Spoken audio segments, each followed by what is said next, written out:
কালো সাপটাকে মারতে যেতেই ইচ্ছাধারী নাগ তার নিজের রূপ ধারণ করে। মারে, তোর এই অদম্বিতাকে ক্ষমা করিস মা। আমি যে নিরুপায় হয়েই তোকে এখানে রেখে যাচ্ছি মা। তোর মুখে এই হাসি যেন চিরকাল থাকে। তুই এখন অবোধ শিশু, তাই বুঝতে পারছিস না ওই শিকারী তোর জীবনে কত বড় ক্ষতি করে দিয়েছে। যেদিন নাগরাজ ও নাগরানীর কন্যা সন্তানের জন্ম হয় সেই দিন। নাগরাজ, আপনি এই কন্যা সন্তানের জন্ম হওয়াতে খুশি তো? আমি খুব খুশি হয়েছি নাগিন। নাগরাজ ও নাগিন যখন এইরূপ কথোপকথনে ব্যস্ত, ওদিকে তখন সেই জঙ্গলে এক শিকারী শিকারের উদ্দেশ্যে এদিক ওদিক ঘুরে বেড়াচ্ছে।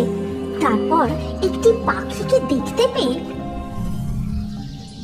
এই তো পেয়েছি, কি সুন্দর একটি নীল পাখি, আজ এটিকেই আমি শিকার করব। এই কথা বলে শিকারী পাখিটিকে লক্ষ্য করে একটি তীর নিক্ষেপ করে, কিন্তু পাখিটি উড়ে চলে যায়। সেই তীর সোজা এসে নাগিনের বুকে গেঁথে যায়। নাগিন, নাগিন, এ কি হলো তোমার? কে করলো এমন কাজ? ঠিক সেই মুহূর্তে শিকারীটি ছুটতে ছুটতে সেখানে এসে দাঁড়ায়। এ আমি কি করলাম? আমি যে পাখিকে তীরবিদ্ধ করে শিকার করতে গেছিলাম, কিন্তু পাখি উড়ে যেতে তীর এসে নাগরানীর গায়ে বিঁধেছে। মূর্খ শিকারী, তোকে এর শাস্তি পেতেই হবে। আজ থেকে তুই এখানেই পাথরের মূর্তি হয়ে দাঁড়িয়ে থাকবি। আমায় ক্ষমা করুন ইচ্ছাধারী নাগরাজ। মুক্তি চাস? ঠিক আছে, তবে তোর মুক্তিও হবে। আমার কন্যা সন্তান যখন 5 বছর পূর্ণ করে ইচ্ছাধারী নাগিনের শক্তি অর্জন করবে, সেই দিনই তোকে এই পাথরের মূর্তি থেকে মুক্তি দেবে। তারপর নাগরাজ নাগমণি কন্যা সন্তানকে স্পর্শ করিয়ে তার লেজটিকে মানুষের মতো 2টি পায়ে রূপান্তরিত করে দেন। এরপর তিনি কন্যাকে সেখানেই রেখে আবার জঙ্গলে ফিরে যান।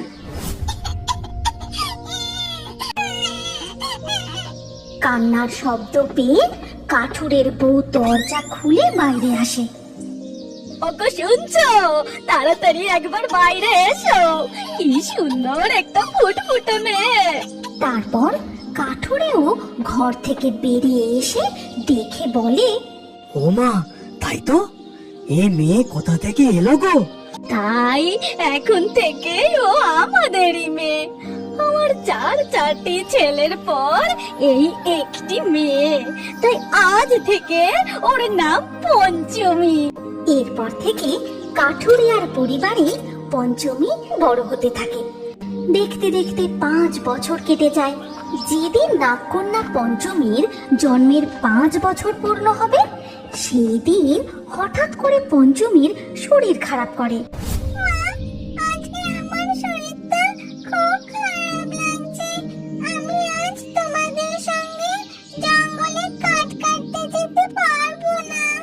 ঠিক আছে মা, তুই আজকে ঘরে বিশ্রাম নে, তবে আমরা না ফিরে আসা পর্যন্ত ঘর থেকে একদম বেরোবি না, কেমন? এরপর কাঠুরে ও তার বউ মিলে তাদের 4 পুত্র সন্তানকে নিয়ে জঙ্গলে চলে যায় কাঠ কাটতে। এদিকে তখন পঞ্চমীর শরীরে এক পরিবর্তন দেখা যায়। তার পা সাপের লেজে পরিণত হয়ে যায়।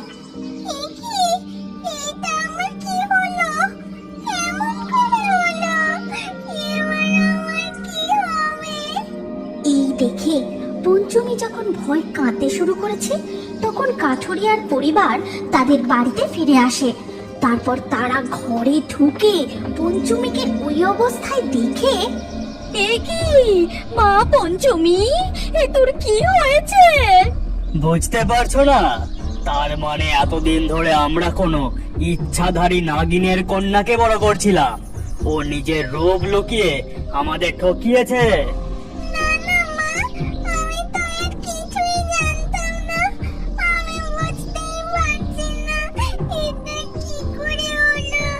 কিন্তু কাঠুরে সেখানে আর না দাঁড়িয়ে সোজা চলে যায় এক সাপুরের কাছে। তারপর তাকে সমস্ত ঘটনা খুলে বলে। আর সবকিছু শুনেই সাপুড়ে বলে, কি বলছিস রে? এ তো ভয়ানক কাণ্ড। তাহলে তো আমাকে এখনই সেখানে যেতে হবে, আর ওই নাগকন্যাকে বন্দি করতে হবে, না হলে ও তোদের অনেক বড় ক্ষতি করে দেবে। তাহলে তাড়াতাড়ি চলুন সেখানে, না জানি এতক্ষণে সেই নাগকন্যা পঞ্চমী কি কি ক্ষতি করে দিল। তারপর সেই সাপুড়ে কাঠুরের সাথে সেখানে আসে আর খুব জোরে জোরে বিন বাজাতে শুরু করে।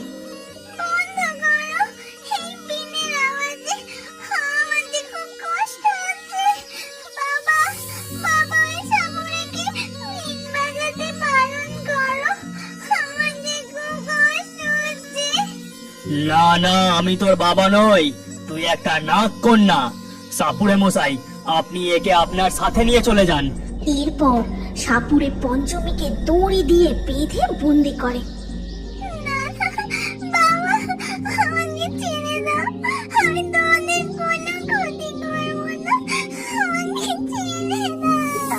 ওগো, তুমি কি পাগল হলে? ওকে যে আমরা এত বছর ধরে বড় করে তুললাম, ও আমাদেরই মেয়ে, ওর যে কষ্ট হচ্ছে, ওর বাঁধন খুলে দিতে বলো। কিন্তু কাঠুরে বা সাপুড়ে তাদের কোনো কথা শুনে না। সাপুড়ে পঞ্চমীকে নিয়ে সেখান থেকে চলে যায়। আর সেই দিনই রাতে যখন সবাই ঘুমিয়েছিল, ইচ্ছাধারী নাগ নিজের রূপ পরিবর্তন করে এক কালো সাপের রূপ ধরে তাদের ঘরে ঢুকে পঞ্চমীকে খুঁজতে থাকে। এ কি, আমার কন্যা সন্তান কোথায় গেল?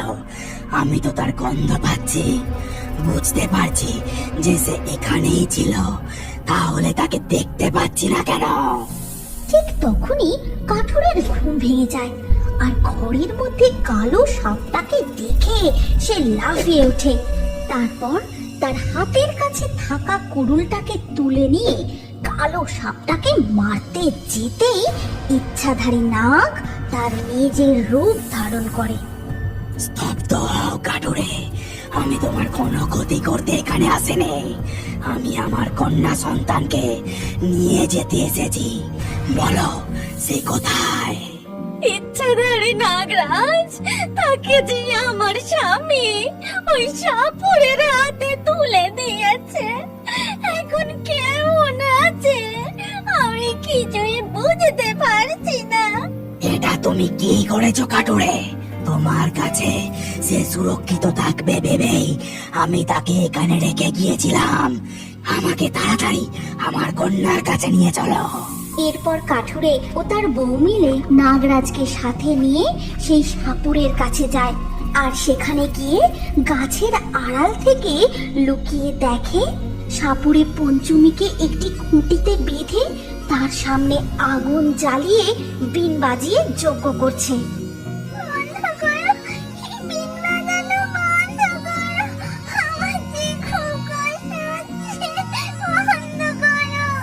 বন্ধ করবো কি রে?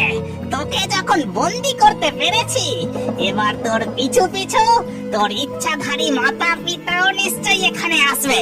আমি তাদেরকেও বন্দি করব, তারপরে এই বিন বাজানো বন্ধ হবে। ছি ছি, এ আমি কি ভুল করেছি? পঞ্চমী কতই না কষ্ট পাচ্ছে। এই কথা বলে কাঠুরে গাছের আড়াল থেকে বেরিয়ে সেই সাপুরের সামনে গিয়ে দাঁড়ায়। সাপুড়ে মশাই, আপনি পঞ্চমীকে ছেড়ে দিন, আমি আমার ভুল বুঝতে পেরেছি। কখনো না, তুই চলে যা এখান থেকে, আমার সাধনায় ব্যাঘাত ঘটাস না। চলে যা বলছি।